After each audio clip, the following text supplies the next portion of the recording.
Good morning to all of you students.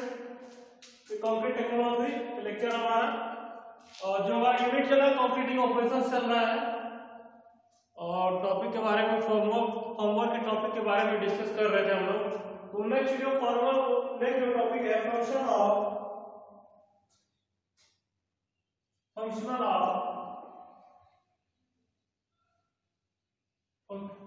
Of requirements of homework।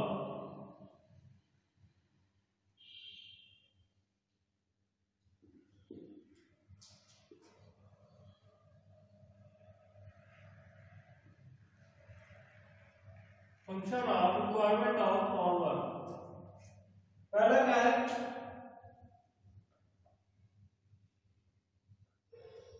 Form section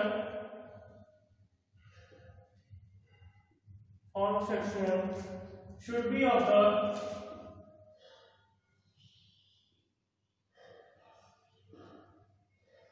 the side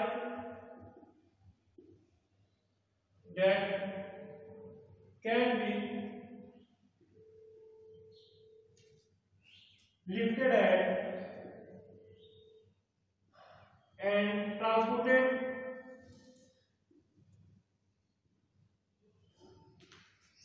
easily from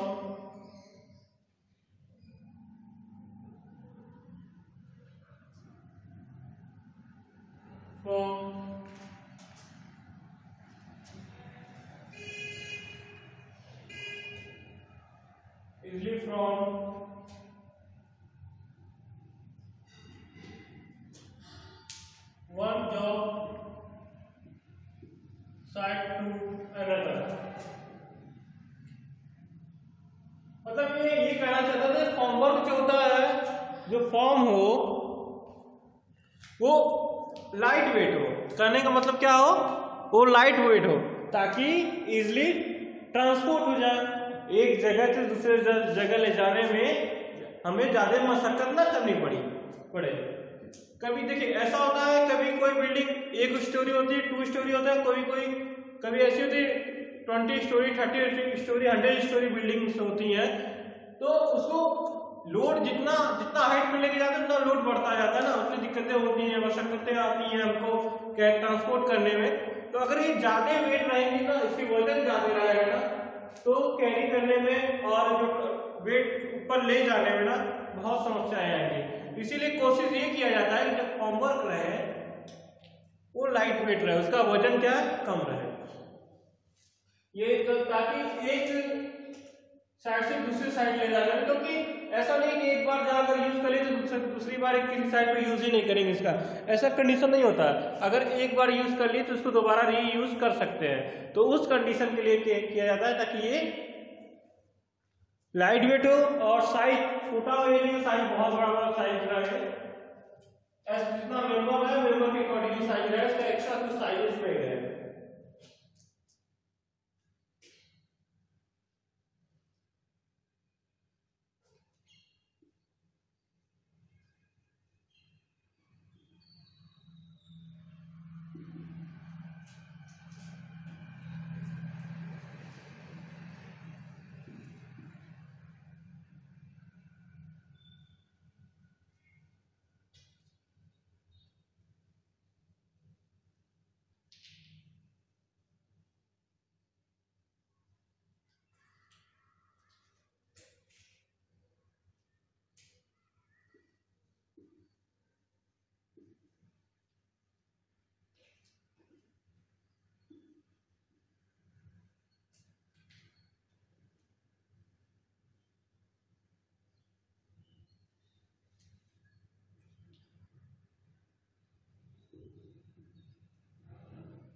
next है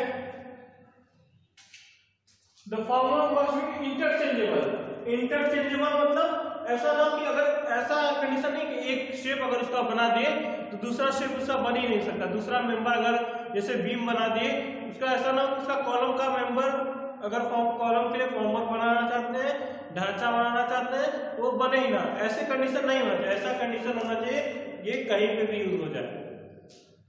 must be interchangeable and move easily so that they can be used for forming different members। मतलब इसलिए कि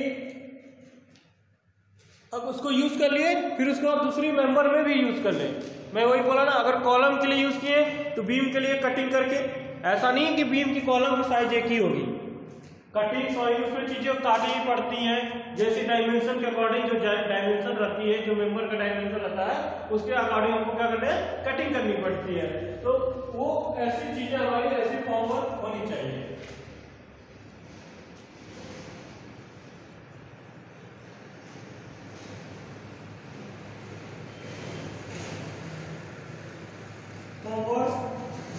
Shall be designed such that it fits and fasten together with reasonable ease।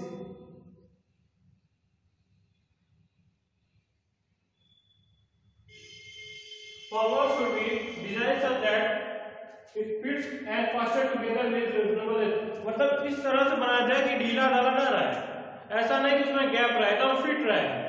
मतलब ये सोच लीजिए कि ये मेरा फिक्स है, वो टेम्पोररी फिक्स किया जाता है, ऐसा नहीं कि परमानेंट रहता है, फॉरवर्ड टेम्पोररी रहता है लेकिन एकदम फिट रहेगा, कहीं से भी हिलेगा डुलेगा नहीं। ऐसा नहीं कि कहीं इसमें गैप आएगा, अगर गैप आएगा तो जो मोटार होगा, स्लरी होता है, सीमेंट का बच जाएगा। हो सकता है फिर ज्यादा गैप आए तो डैमेज होने लगेगा, तो डैमेज होगा तो नीचे गिर भी सकता है। अगर शटरिंग गिर गई तो पूरी कंक्रीटिंग फेल हो जाएगी, तो एक्सीडेंट का भी चांसेस हो जाता है केस में। एक्सीडेंट में चोट भी लग सकती है, कुछ भी हो सकता है, वो कहा नहीं जा सकता। तो जो भी इसको क्या करेंगे ना, वो टेम्पोररी तो होता है, कुछ 20 दिन 21 दिन 25 दिन जैसी हाइट की कंक्रीटिंग रहती है, हाइट के अकॉर्डिंग रहता है। तो जैसी कंक्रीटिंग का हाइट रहेगी, स्लैब हाइट या उसकी लोड के हिसाब से जो भी चीजें रहती है, तो उसके अकॉर्डिंग तो फिट अच्छे से किया जाता है। ऐसा नहीं कि ढीला ढाला कैसा जाएगा, जो फिटनेस उसकी जो फिटिंग रहती है बहुत अच्छी रहती है। नेक्स्ट form should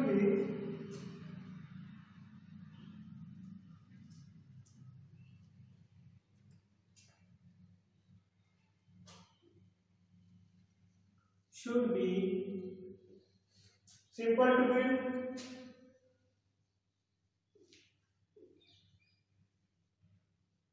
इसका कहने का मतलब है कि मेंबर ऐसा हो कि उसकी फॉर्मों को आसानी से बनाया जा सके।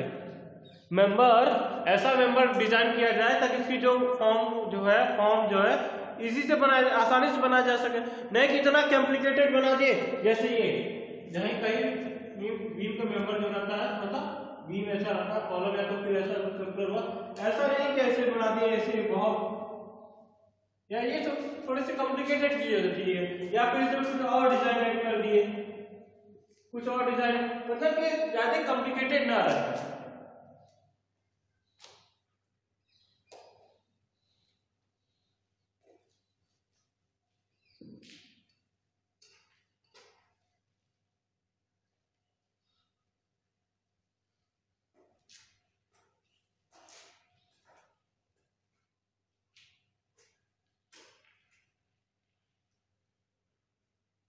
लास्ट जो form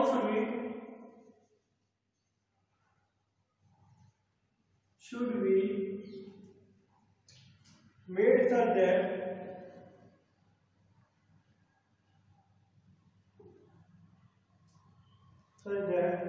workers can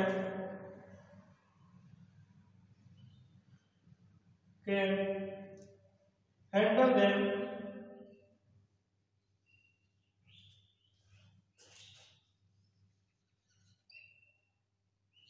without any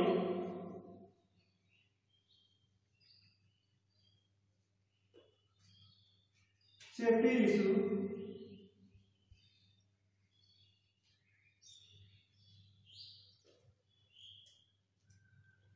respecting the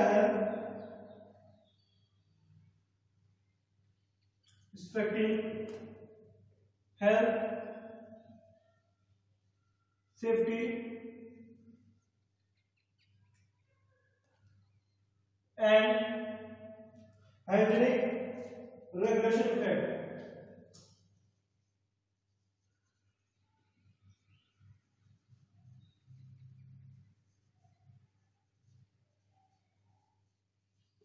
मतलब कि इसको ऐसे करना चाहे ताकि इजीली हैंडल कर सके, या फिर कोई ऐसी प्रॉब्लम ना आए जैसे safety issue.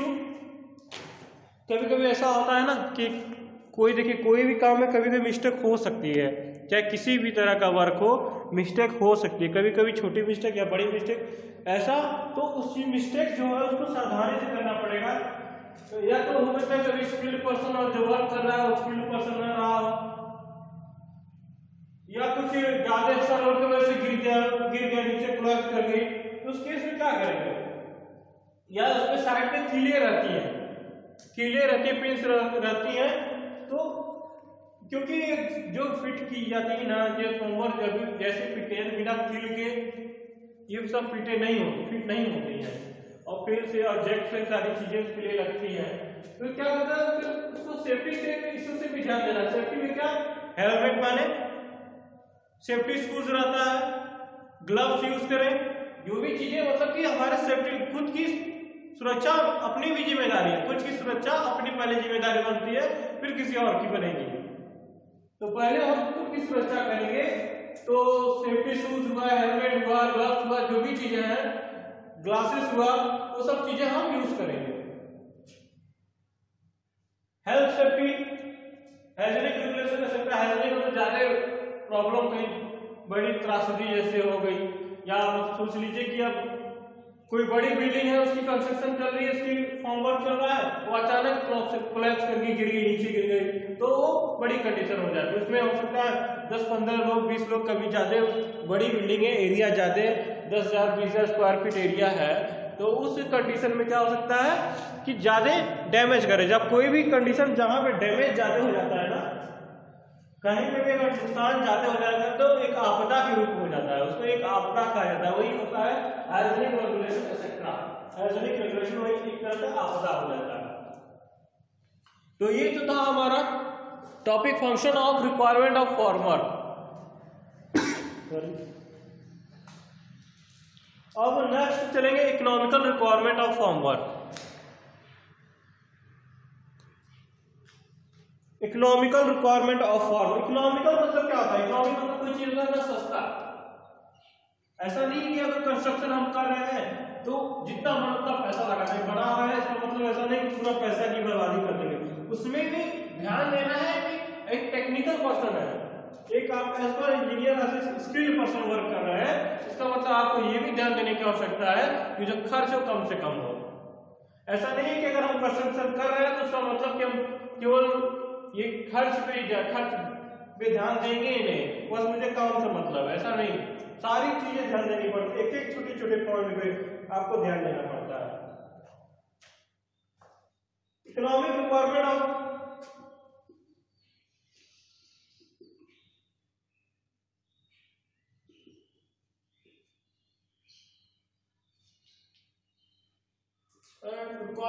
Formwork.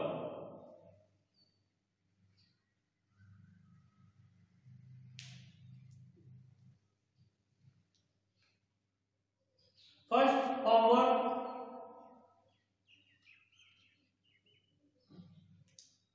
shall be made of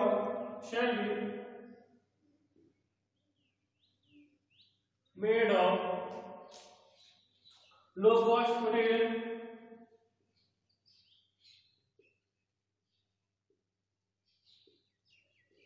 material,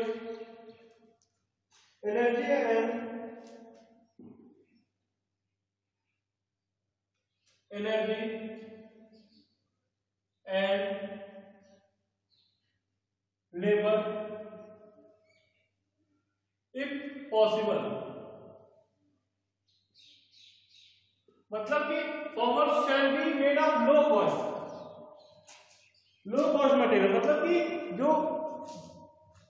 ऐसा नहीं कि इस तरह के मटेरियल को बनाए जिसका कॉस्ट बहुत ज़्यादा है। अगर कॉस्ट बहुत ज़्यादा होगा ना तो आप जितना दिन के मटेरियल जो आएंगे ना, मटेरियल जो उसका फेयर होता है ना, भाड़ा जो होता है, कहते हैं ना भाड़ा, उसका फेयर, तो अगर वो भाड़ा बहुत ज़्यादा हो जाएगा ना तो भी दिक्कत होगी। कोशिश करेंगे कि जो खर्च को हमको कम से कम करना है तो ऐसी तरह के मटेरियल कर लेंगे जिसका खर्च लागत कम लगता हो। तो लकड़ी रहती है, टीन का रहता है, लोहे का, स्टील का रहता है, जो एक बार बन जाता है तो बहुत दिन तक, कई साल तक यूज कर सकते हैं उसको मेंटेनेंस करवा करके। तो और नेक्स्ट क्या बताया, एनर्जी मतलब कम एनर्जी लगे एंड लेबर इम्पॉसिबल, मतलब और लेबर भी कम से कम लगे। ऐसा नहीं कि एक फॉर्मर को कंप्लीट करने में पूरे वर्कर लग जा रहे हैं तो आगे का काम कैसे होगा। तो यही कहने का मतलब कि सारी चीजों को हमको हर जगह पे हमें ध्यान देना है। Next,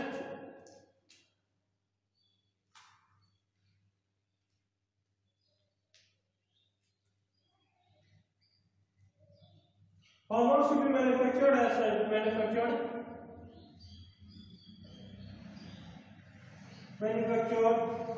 such that it can be repeatably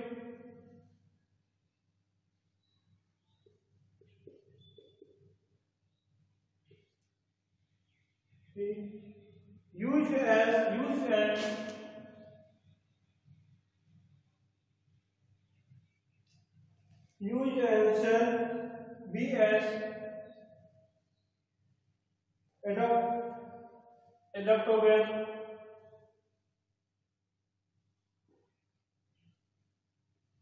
as possible।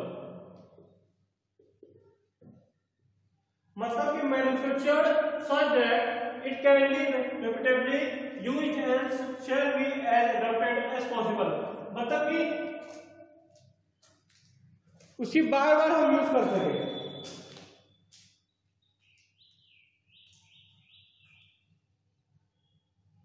मतलब उसको ऐसा नहीं कि एक बार अगर यूज करें तो उसको थ्रो कर दो, फेंक दे, ऐसी चीजें नहीं होनी चाहिए। ऐसी मटेरियल का ना बनना चाहिए एक बार यूज करें उसको फेंक दे, ऐसा नहीं, उसको बार बार यूज कर सकते हैं। जैसे कि लकड़ी की प्लाई आती है, वुडन प्लाई जो आती है वो वाटर, पहले तो एक वाटर प्रूफिंग आती है, तो कुछ साइड पर कुछ दिन तक के लिए वो सही रहती है, 2-4 साइड तक की सही रहती है। उसके बाद वो क्या आती है, उसमें पानी की वजह से, भीगने की वजह से खुल जाती है।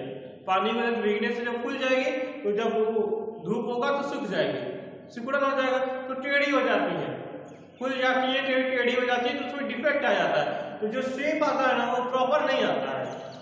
तो यही समस्या होती है लकड़ी की प्लाई में। एक होता है स्टील का, हमारा अगर स्टील का एस पर वैसा रहेगा, चाहे कोई भी टेम्परेचर रहे, बहुत ज्यादा तो थोड़ी बहुत मिनिमम डिफरेंस आता है, तो उससे कोई खास समस्याएं नहीं होती है हमें। तो हम क्या करते हैं, ज्यादातर प्रिफर क्या करें। अब उसके बाद नेक्स्ट आ रहा है, जैसे आपका प्लास्टिक का भी आ रहा है, तो भी और लाइट वेट हो गया, और ज्यादा क्लियरेंस देगा, और जल्दी फिट होगा, और टाइम हमारा सेव करेगा।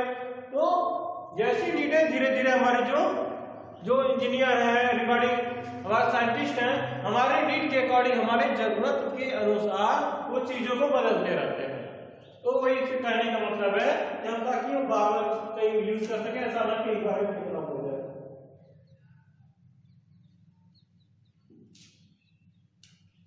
For care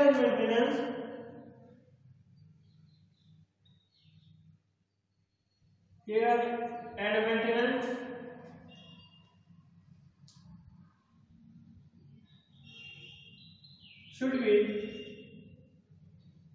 should be done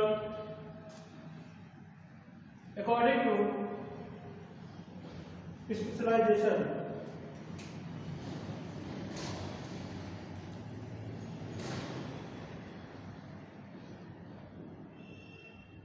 specification मतलब जैसे होता है स्पेसिफिक,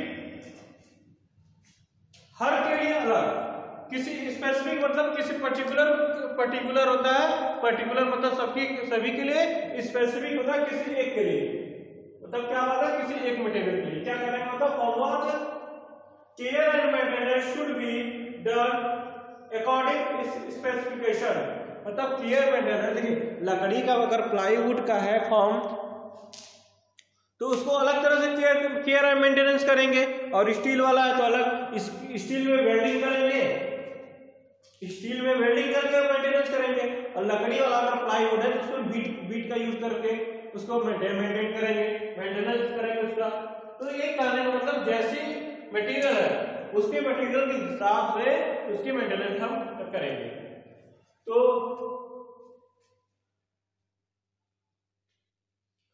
देखिए formwork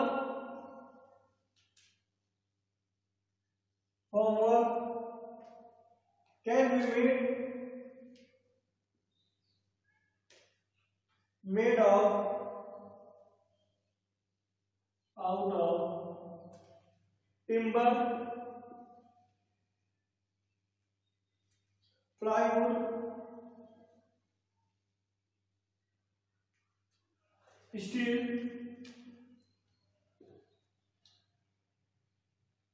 precast concrete,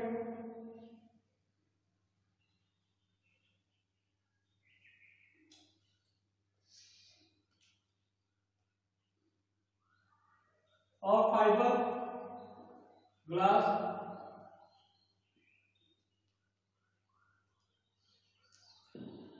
used separately or combined or in combination।